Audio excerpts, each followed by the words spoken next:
Psychic എന്ന് പറഞ്ഞാൽ ഞാൻ ചെയ്യുന്നത് ഡീപ്പ് മെഡിറ്റേഷനിലേക്കാണ് നിങ്ങളെ കൊണ്ടുപോകുന്നത്. അവിടെ നിങ്ങളെ കൊണ്ട് തന്നെ നിങ്ങളുടെ പ്രോബ്ലംസ് ഞാൻ സോർട്ട് ഔട്ട് ചെയ്യുക. മറവി എന്നുള്ളൊരു അവസ്ഥയിലേക്ക് പോലും നിങ്ങളെത്തും. ആ സാധനം മറന്നേ പോകും. അതിനെക്കുറിച്ച് നിങ്ങൾ ഓർക്കില്ല, മറന്നു എന്ന് ഞാൻ പറയുന്നില്ല, പക്ഷെ ഓർക്കില്ല. കുണ്ടലിനി എന്ന് നമ്മൾ വിളിക്കുന്ന അവർ വിളിക്കുന്ന എനർജി സെൻറ്റേഴ്സിനെ നമ്മളൊന്ന് എനർജൈസ് ചെയ്യാന്ന് പറയും. ഒരു കുന്നു പട്ടികൾ എവിടുന്നോ ഓടിങ്ങ് വന്നു ഓടിയിടലങ്ങ് തുടങ്ങി. അതിലിരുന്ന് 2-3 പേർക്ക് നല്ല ഷോക്ക് കിട്ടി. ഈ ആത്മാക്കളെ വിളിച്ചപ്പോൾ പേടിച്ചു. അത് പിന്നെ ഞാൻ 1 മാസം ഞാൻ പിന്നെ ഫോണിൽ കൂടെ ട്രീറ്റ്മെൻറ്റ് എടുത്തിരുന്നു. ഈ ആത്മാക്കൾ ഉപദ്രവിക്കുമോ നമ്മളെ? മൈൻഡ് കൺട്രോൾ ആൻഡ് ESP എന്നാണ് നമ്മുടെ കോഴ്സ് കൊടുക്കുന്നത്. ESP extra sensory power. അത് നിങ്ങൾക്ക് ഓട്ടോമാറ്റിക്കായിട്ട് വരുന്നതാണ്.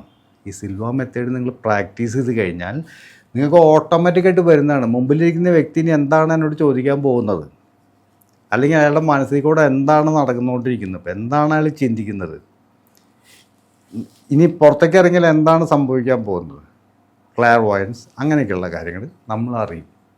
നമ്മുടെ ഇൻഡ്യൂഷൻസ് കൂടെ, അതായത് ഇൻഡ്യൂഷൻസിനെ വളർത്തിയെടുത്തുകൊണ്ട് നമ്മൾ ഈ മെഡിറ്റേഷനിൽ കൂടെ നമ്മുടെ ഇൻഡ്യൂഷൻസിനെ വളർത്തിയെടുക്കുകയാണ്. അവിടെ നമുക്ക് സൂപ്പർ നാച്ചുറൽ ആയിട്ടുള്ള പവർ എന്ന് മറ്റുള്ളവർ പറയുന്ന കാര്യങ്ങൾ നമുക്ക് കിട്ടും. ഈ സിൽവ മെത്തേഡിൽ എങ്ങനെയാണ് ഹിപ്നോട്ടിസം ജോയിൻ ചെയ്യുന്നത്? അത് ഞാനായിട്ട് ഉണ്ടാക്കിയൊരു മെത്തേഡാണ്. കാരണം സിൽവ മെത്തേഡ് നിങ്ങൾ പഠിക്കാൻ പോയി കഴിഞ്ഞ് കഴിഞ്ഞാൽ മിനിമം 90 days ഡെയിലി 3 times ഒരു 15 to 20 minutes സ്പെൻഡ് ചെയ്യണം. ആർക്കെങ്കിലും ഇന്നത്തെ കാലത്ത് സമയമുണ്ടോ അതിന്? ഇല്ല. 90 ദിവസമൊക്കെ ഇരിക്കാൻ. എൻ്റെ ഒരു ക്ലാസ് കഴിഞ്ഞ് നിങ്ങൾ ഇറങ്ങിക്കഴിഞ്ഞാൽ wherever you are, നിങ്ങൾ എവിടെ ആയിക്കോട്ടെ, ഏത് സമയം ആയിക്കോട്ടെ, വിതിൻ സെക്കൻഡ്സ്, മാക്സിമം 30 seconds ആണ് ഞാൻ കൊടുക്കുന്നത്. അതിനുള്ളിൽ കൂടെ നിങ്ങൾ ആ പൊസിഷനിലേക്ക് എത്തും. നിങ്ങൾ ഡീപ്പ് മെഡിറ്റേഷനിലേക്ക് എത്തും. It's my promise. 30 സെക്കൻഡ് നിങ്ങളെത്തും. നിങ്ങൾ എവിടെയായാലും എത്തും. കുറച്ച് ദിവസം ഇത് പ്രാക്ടീസ് ചെയ്ത് വീട്ടിൽ ശാന്തമായിട്ട് പ്രാക്ടീസ് ചെയ്ത് കഴിഞ്ഞാൽ നിങ്ങൾക്ക് ട്രാവലിങ്ങിൽ ചെയ്യാം, നിങ്ങൾക്ക് റോഡിലൊന്ന് ചെയ്യാം, നടക്കുമ്പോൾ ചെയ്യാം, കണ്ണ് തുറന്ന് ചെയ്യുന്നവരുണ്ട് എൻ്റെ കൂടെ. എങ്ങനെ നിങ്ങൾക്ക് ചെയ്യാൻ പറ്റും? 30 സെക്കൻഡ് കൊണ്ട് നമ്മുടെ മൈൻഡ് മൊത്തം ബ്ലാങ്ക് ആക്കി മാറ്റും. സാറിനത് ചെയ്യാൻ കഴിയുന്നുണ്ടോ? അതായത് ഓപ്പോസിറ്റ് ഇരിക്കുന്ന ഒരു പരിധി വരെ. ഞാൻ 100% ഞാൻ അവകാശപ്പെടില്ല. കാരണം എനിക്ക് ഈ ഒരു കാര്യം മാത്രമല്ല ഞാൻ പഠിച്ചിട്ടുള്ളതും ചെയ്യുന്നുള്ള ഒരുപാട് കാര്യങ്ങളുണ്ട്. എല്ലാത്തിനും കൂടെ നമുക്ക് എല്ലാ ദിവസവും സമയം കിട്ടുമൊന്നുമില്ല. ആക്ച്വലി ഞാൻ 5 മണിക്ക് എണീക്കും. എൻ്റെ കാര്യങ്ങൾ കഴിഞ്ഞ് കഴിഞ്ഞാൽ പിന്നെ ഞാൻ അപ്പോഴേ മെഡിറ്റേഷൻ തുടങ്ങി. എന്നെ സംബന്ധിച്ച് നിങ്ങൾ ഈ മെഡിറ്റേഷനിൽ നിങ്ങൾ എന്താണോ ആഗ്രഹിക്കുന്നത് അതാണ് നിങ്ങളിലേക്ക് വരുന്നു ചേരുന്നത്. സിൽവ മെഡിറ്റേഷൻ്റെ ഞാൻ ആഗ്രഹിക്കുന്നത് എന്താണെന്ന് ചോദിച്ചു കഴിഞ്ഞാൽ എനിക്ക് അങ്ങനെ പ്രത്യേകിച്ച് ഒരാഗ്രഹം എനിക്ക് പറയാൻ പറ്റില്ല. അങ്ങനെ ആഗ്രഹങ്ങളൊന്നുമില്ല. എന്താഗ്രഹിക്കാം വയസ്സോറായി കഴിഞ്ഞിട്ട് ഇനിയിപ്പോൾ അങ്ങനെയുള്ള ചിന്തകളൊന്നും. ഈ പ്രായത്തിൽ ഇനിയും ഒരുപാട് ആഗ്രഹങ്ങൾ ആഗ്രഹിച്ചൂടെ? എനിക്ക് അങ്ങനെ കുറേത്തൊക്കെ ആഗ്രഹം ഇല്ല എന്നുള്ളതാണ് സത്യം. അങ്ങനെ ഞാൻ ആഗ്രഹിക്കാറുമില്ല. പിന്നെ ഡേ ടു ഡേ കാര്യങ്ങൾ നടന്നു പോകുന്നുണ്ടല്ല. അപ്പോൾ അതുകൊണ്ട് പിന്നെ പ്രത്യേകിച്ചൊരു കാര്യങ്ങൾ ഇനിയിപ്പോൾ വലിയ സമ്പാദ്യങ്ങൾ ഉണ്ടാക്കണമെന്നോ അല്ലെങ്കിൽ വലിയ ആഡംബര ജീവിതം വേണമെന്നോ അങ്ങനെ ചിന്തിക്കുന്നില്ല.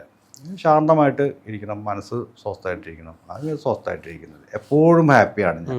എൻ്റെ മുഖത്ത് ചിരിയില്ലാത്ത സമയം ഉണ്ടാവില്ല. ഞാൻ am very happy every time. അതാണ് എൻ്റെ ഒരു ഇതുകൊണ്ട് എനിക്ക് കിട്ടിയിട്ടുള്ളൊരു ഗുണം. അതാണ് നമുക്ക് തന്നെ മനസ്സിന് ഭയങ്കര ശാന്തത കൈവരിക്കും. ഏത് കാര്യത്തിനും നിങ്ങൾക്ക് വളരെ കൂളായിട്ട് ചിന്തിക്കാൻ സാധിക്കും. ഒരു പ്രോബ്ലം വരുമ്പോഴേക്കും പാനിക്കാവില്ല നിങ്ങൾ. മനസ്സിലായില്ലേ? പിന്നെ സ്വയം ഒരു ഇരുത്തം വരുന്നത് നിങ്ങളുടെ പെരുമാറ്റത്തിൽ നിന്ന് മനസ്സിലാവും. അപ്പം നിങ്ങൾ ഭയങ്കര ദേഷ്യമുള്ളൊരു വ്യക്തിയായിരുന്നു. നിങ്ങളുടെ ദേഷ്യത്തിനെ കുറിച്ച് പോലും നിങ്ങൾ മറന്നുപോകും. ദേഷ്യം എന്നുള്ള സാധനം മറന്നുപോകും. കൂളായിട്ടായിരിക്കും നിങ്ങളെപ്പോഴും പെരുമാറുക. അതിൽ ഞാൻ ഒരു പരിധി വരെ ഞാൻ വിജയിച്ചിട്ടുണ്ട്. ദേഷ്യം എനിക്ക് വരാറില്ല ഇപ്പം. അങ്ങനെ ദേഷ്യം വന്നാൽ തന്നെ ഭാര്യയുടെ അടുത്ത് മാത്രമേ വരാറുള്ളൂ. വേറെ പുറത്തൊരു സ്ഥലത്തും ദേഷ്യം വരാറില്ല. മുമ്പൊക്കെ എന്ന് പറഞ്ഞാൽ ഞാൻ ഭയങ്കര അഗ്രസീവ് ഡ്രൈവിംഗ് ആയിരുന്നു. 120, 130, 140 വരെ ഇങ്ങനെ ചവിട്ടി പിടിച്ച് പോകുമായിരുന്നു. ബാംഗ്ലൂരൊക്കെ ഞാൻ 5 മണിക്കൂർ കൊണ്ട് എത്തിയിട്ടുണ്ട് തൃശ്ശൂരിൽ. ആ അത്രപോലെ ഡ്രൈവിംഗാണ് എൻ്റെ. ഹാർഷ് ഡ്രൈവിംഗാണ്, ഭയങ്കര സ്പീഡ് ഡ്രൈവിംഗ് ആയിരുന്നു. ഇപ്പം അതിനു വേണ്ടി തൃശ്ശൂരിൽ നിന്ന് ഞാൻ ഇവിടം വരെ വരാനായിട്ട് ഇറ്റ് ടുക്ക് ഓൾമോസ്റ്റ് 2.5 hours. അപ്പോൾ മനസ്സിലായി, എൻ്റെ ചേഞ്ച് മനസ്സിലായി. വളരെ കാം ആൻഡ് ക്വയറ്റായിട്ടുള്ള ഡ്രൈവിംഗ്. എത്രയോ പേര് എന്നെ ഓവർടേക്ക് ചെയ്യുന്നു. പണ്ടൊക്കെയാണെങ്കിൽ ഒരുത്തൻ എന്നെ ഓവർടേക്ക് ചെയ്തിട്ടുണ്ടെങ്കിൽ അവനെ ഞാൻ കൊല്ലും. ഞാൻ ചാടിക്കയറി എൻ്റെ പണ്ടെന്ന് പറഞ്ഞു കഴിഞ്ഞാൽ ഈ സിൽവ മെത്തേഡ് പ്രാക്ടീസ് ചെയ്യുന്നതിന് മുമ്പുള്ള കാര്യമാണ്. അഗ്രസീവായിരുന്നു. ഞാൻ ഭയങ്കരമായിട്ട് തന്നെ അവനെ ചവിട്ടിക്ക് എഴുതി കൊണ്ടിൽ ലെഫ്റ്റോ റൈറ്റോ എഴുതി കൊണ്ടിലൊക്കെ കയറി ഞാൻ ഓട്ടയ്ക്കുമായിരുന്നു. ഇപ്പം എനിക്ക് അവമ്പോക്കോട്ടെ, അവനെന്തോ ധൃതിൻ്റെ അവമ്പോക്കോട്ടെ, നമുക്കൊരു വിഷമമില്ല. എല്ലാ പ്രശ്നങ്ങൾക്കും സിൽവ മെത്തേഡ്, എല്ലാ പ്രശ്നങ്ങൾക്കും നിങ്ങൾക്ക് സൊല്യൂഷൻ കണ്ടെത്താൻ കഴിയും. കാരണം നിങ്ങളെപ്പോഴും കാമാണ്. പിന്നെ ഇറ്റ് ടേക്സ് 30 seconds കൊണ്ട് നിങ്ങൾക്ക് എവിടെ നിന്നും ചെയ്യാൻ കഴിയുമെന്ന് പറയുമ്പോൾ, ഇപ്പോൾ ഒരു പ്രശ്നം നടന്നുകൊണ്ടിരിക്കുമ്പോൾ പോലും നിങ്ങൾക്കത് ചെയ്യാൻ പറ്റും. പിന്നെ അത് ചെയ്ത് പോകുമ്പോൾ ഞാൻ ഇതിനകത്ത് NLPയും ഹിപ്നോസിസും എന്തുകൊണ്ട് മിക്സ് ചെയ്തു എന്ന് ചോദിച്ചു കഴിഞ്ഞാൽ, NLP എന്ന് പറഞ്ഞാൽ നിങ്ങൾക്കറിയാം അതിനകത്ത് ട്രിഗറിങ് ആണ് കൂടുതലുള്ളത്. അപ്പോൾ ആ ഒരു ട്രിഗർ കിട്ടണം നിങ്ങൾക്ക്, അത് ഞാൻ കൊടുക്കും, ട്രിഗർ കൊടുക്കും. അതിൻ്റെ കൂട്ടത്തിൽ നമുക്ക് ഹിപ്നോസിസിൻ്റെ ഒരു അവസ്ഥ എന്താണെന്നുള്ളത് അറിഞ്ഞാലാണ് ഇവർക്ക് കൂടുതൽ ഡീപ്പ് മെഡിറ്റേഷനിൽ പോകാൻ പറ്റുക. ഞാൻ പറഞ്ഞില്ല, സൈക്കിക്ക് എന്ന് പറഞ്ഞാൽ ഞാൻ ചെയ്യുന്നത് ഡീപ്പ് മെഡിറ്റേഷനിലേക്കാണ് നിങ്ങളെ കൊണ്ടുപോകുന്നത്. അവിടെ നിങ്ങളെക്കൊണ്ട് തന്നെ നിങ്ങളുടെ പ്രോബ്ലംസ് ഞാൻ സോർട്ട് ഔട്ട് ചെയ്യുക. എൻ്റെ സജഷൻസും വേണ്ട, നിങ്ങളുടെ പ്രോബ്ലം നിങ്ങൾ എന്നോട് പറയണ്ട എന്താണെന്ന്. ഇപ്പം നിങ്ങളുടെ മുൻപുണ്ടായിരുന്നൊരു കാമുകി ഒളിച്ചോടിപ്പോയി, അതിൻ്റെ ദുഃഖം നിങ്ങൾക്ക് ഇന്നും കിടക്കുകയാണ്. നിങ്ങളത് എന്നോട് പറയണ്ട, നിങ്ങൾക്ക് തന്നെ അത് മാറ്റിയെടുക്കാം. സൈക്കിക് മെത്തേഡിൽ അതാണ്. ഹിപ്നോസിസിൽ എന്ന് പറഞ്ഞാൽ അതല്ലല്ലോ. ഹിപ്നോസിസ് എന്ന് പറഞ്ഞാൽ ക്ലിനിക്കൽ മെത്തേഡിൽ ഞാൻ നിങ്ങളെ അതിൽ നിന്ന് നിങ്ങൾ അവരുടെ എന്താണോ അവരോടുള്ള റിലേഷൻഷിപ്പ് അത് മാറ്റിയെടുത്ത് വേറെ രൂപത്തിലേക്ക് കൊണ്ടുവന്നിട്ടൊക്കെ വേണം മാറ്റണമെങ്കിൽ. സൈക്കിക്കിൽ അത് വേണ്ട, നിങ്ങൾ സ്വയം മാറ്റിയെടുക്കുകയാണ്. മറവി എന്നുള്ളൊരു അവസ്ഥയിലേക്ക് പോലും നിങ്ങളെത്തും. മറന്നേ പോകും. അതിനെക്കുറിച്ച് നിങ്ങൾ ഓർക്കില്ല. മറന്നു എന്ന് ഞാൻ പറയുന്നില്ല, പക്ഷെ ഓർക്കില്ല. അതിൻ്റെ ഇമ്പോർട്ടൻസ് മുഴുവൻ പോയി. അത് നിങ്ങളാ ചെയ്യുന്നത്, ഞാനല്ല. എൻ്റെ സജഷൻസ് ഒന്നുമില്ല അതിൽ. അപ്പം അങ്ങനെ ചെയ്യാൻ പറ്റും. അതൊക്കെയാണ് എൻ്റെ ഇത്. സിൽവ മെത്തേഡിലുള്ള ബെനിഫിറ്റ്സ് ഇതൊക്കെയാണ്. ഇത് ഞാൻ എല്ലാ മാസവും ഒരു ക്ലാസ് ഞാൻ നടത്തുന്നുണ്ട്. ഫസ്റ്റ് സൺഡേയിൽ നടത്തുന്നുണ്ട്. വരുന്നവർക്കെല്ലാം എൻ്റെ ബെനിഫിറ്റ് കിട്ടിയിട്ടുണ്ട്. ഈ റിസൾട്ട് ഞാൻ പറഞ്ഞ ഈ സെക്കൻഡ്സിനകത്ത് മെഡിറ്റേഷനിൽ പോകുന്ന, ഡീപ്പ് മെഡിറ്റേഷനിൽ പോകുന്നത് ഗ്യാരണ്ടിയാണ്. അതല്ലാത്തവർക്ക് ഞാൻ ഇൻഡിവിജ്വലായിട്ട് അവിടെ ഇരുത്തി ഞാൻ കൊടുക്കും, എന്നിട്ടേ വിടുള്ളവരെ. പിന്നെ അതിൻ്റെ മെത്തേഡുകൾ എന്ന് പറഞ്ഞു കഴിഞ്ഞാൽ അതിൽ തന്നെ ഈ സിൽവ മെത്തേഡിൻ്റെ കൂടെ തന്നെ ഞാൻ കുണ്ടലിനി എന്ന് നമ്മൾ വിളിക്കുന്ന, അവർ വിളിക്കുന്ന എനർജി സെൻറ്റേഴ്സിനെ നമ്മളൊന്ന് എനർജൈസ് ചെയ്യാമെന്ന് പറയും.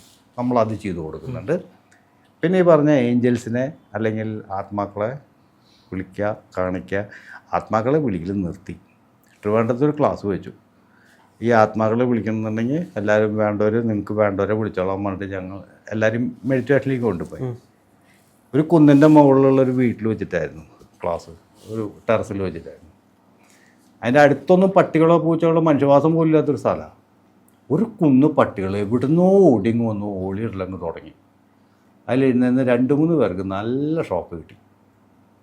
ഈ ആത്മാക്കളെ വിളിച്ചപ്പോൾ പേടിച്ചു. അത് പിന്നെ ഞാൻ 1 മാസം ഞാൻ പിന്നെ ഫോണിൽ കൂടെ ട്രീറ്റ്മെൻറ്റ് എടുത്തിരുന്നു. ആത്മാക്കളെ മാറ്റും പേടിച്ചിട്ട് ഇവർ. അപ്പോൾ അതോടുകൂടി ഈ ആത്മാക്കളെ വിളിക്കുന്ന പരിപാടി കൂടുതൽ ഞാൻ ചെയ്യാറില്ല. ചോദിക്കും, പേടിയുള്ളവരുണ്ടെങ്കിൽ വേണ്ട പറയും. കാരണം ബുദ്ധിമുട്ടാണ് എനിക്കത്. ഈ ആത്മാക്കൾ ഉപദ്രവിക്കുമോ നിങ്ങളെ? ആത്മാക്കൾ ഉപദ്രവിച്ച ഒരു കഥ ഇതുവരെ എനിക്ക് കേട്ടിട്ടില്ല. മേലെ കയറിയിട്ട് ഇവർ കാണിക്കുന്ന കൂടുതലും ഇങ്ങനത്തെ നാടകങ്ങളൊക്കെയാണ്. ഞാൻ പറഞ്ഞല്ലോ സൈക്കോളജിക്കൽ ഇഷ്യൂസ് ആണത്. അല്ലാതെ വന്നിട്ടുള്ളത് ഉപദ്രവമൊന്നും ഉണ്ടായിട്ടില്ല. പക്ഷെ അവർക്കൊരു അസ്വസ്ഥത ഉണ്ടാകും. അവർ ചിന്തകൾ ക്ലിയർ ആവില്ല. കാരണം ഡ്യുവൽ പേഴ്സണാലിറ്റി എന്ന് നമ്മൾ പറയുന്നത് തന്നെ അതാണ്. 2 തരം ചിന്തകളായിരിക്കും എല്ലാത്തിനെക്കുറിച്ചും. ആ ആത്മാവിൻ്റെ ചിന്തയുണ്ടാവും, ഇവരുടെ ചിന്തയുണ്ടാവും. ഒരു ഭാഗത്ത് ശരിയാണെന്ന് തോന്നും, മറ്റേ ഭാഗത്ത് തെറ്റാണെന്ന് തോന്നും. അങ്ങനെ വരുന്ന കൺഫ്യൂഷൻസ്. പിന്നെ ഇവർ സ്വയം ഒരു സ്വന്തമായിട്ട് നോക്കാത്തൊരു ലെവലിലേക്ക് പോവുക. കുളിക്കില്ല, പല്ലേക്കില്ല, ഭക്ഷണം കഴിക്കില്ല, അങ്ങനെയൊക്കെയുള്ള ലെവലിലേക്ക് പോവുക. പിന്നെ ഇവരുടെയൊക്കെ നോക്കൂ, നമ്മുടെയൊക്കെ ബാല്യം തൊട്ട് തന്നെ നമ്മുടെയൊക്കെ ഉള്ളിൽ ഓരോ കോൺസെപ്റ്റ് അടിച്ചേൽപ്പിച്ചിട്ടുണ്ട്. പ്രേതം, ഭൂതം, അങ്ങനെയൊക്കെയുള്ള കുറേ സങ്കല്പങ്ങളുണ്ട്.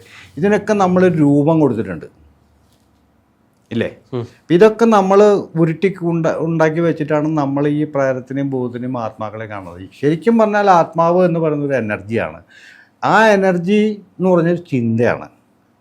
നിങ്ങളുടെ ചിന്ത ഒരു എനർജിയാണ്. ആ എനർജി ഇപ്പം നിങ്ങളുടെ വീട്ടിൽ ഒരു കാരണവരുണ്ടെന്ന് കരുതും. അദ്ദേഹം സ്ഥിരമായിട്ടിരിക്കുന്ന ഒരു ചെയറുണ്ടെന്ന് കരുതും. ആ ചെയറിലാണ് പുള്ളി സ്ഥിരമായിട്ടിരിക്കുക. പുള്ളി മരിച്ചു. നിങ്ങൾ ആ ചെയറിലൊന്ന് പോയി ഇരുന്ന് നോക്കൂ. You will feel something odd. കാരണം ആ പുള്ളിക്ക് എന്തായിരുന്നോ ചിന്താഗതികൾ, അങ്ങനെയൊക്കെയായിരുന്നു ആളുടെ മനസ്സിൽ പോയിരുന്നത്. അത് നിങ്ങളെ ഇൻഫ്ലുവൻസ് ചെയ്യാൻ തുടങ്ങും, നിങ്ങൾ പോലും അറിയാതെ. ആ ചിന്തകൾ അവിടെ താങ്ങ് കെട്ടി കിടക്കും. ചിന്തകൾ എന്ന് പറഞ്ഞാൽ എനർജിയാണ്. ഈ എനർജി എപ്പോഴും അവിടെ തങ്ങും, ഓറയിൽ തങ്ങും. എനർജി എന്ന് പറഞ്ഞാൽ യൂണിവേഴ്സിൽ പോവും, പക്ഷേ യൂണിവേഴ്സിൽ നിൽക്കൊന്നുമില്ല, തിരിച്ചു വന്നേ പറ്റുള്ളൂ അതിന്. അപ്പോൾ അത് ഈ ഇദ്ദേഹം അനുഭവിച്ചുകൊണ്ടിരുന്ന സാധനമാണ്. ഇത് ഇദ്ദേഹത്തിൻ്റെ ഓറയിലുണ്ട്, മനസ്സിലായോ? ആ ഓറ അവിടെ ഉണ്ടാവും, അല്ലെങ്കിൽ ആ ഓറയുടെ അംശങ്ങൾ അവിടെ കാണും. അതിൻ്റെ ബാക്കിയെന്നോ എന്ത് വേണമെങ്കിൽ പറയാം നിങ്ങൾക്ക്, അതവിടെ ഉണ്ടാവും. അപ്പോൾ ആ ചിന്ത നിങ്ങൾക്ക് ഫീൽ ചെയ്യും. ഇപ്പം ഞാൻ ഈ പറഞ്ഞത് നിങ്ങൾ എവിടെയെങ്കിലും നിങ്ങൾ ചെല്ലുമ്പോൾ ചോദിച്ചാൽ മതി, പറഞ്ഞുതരും.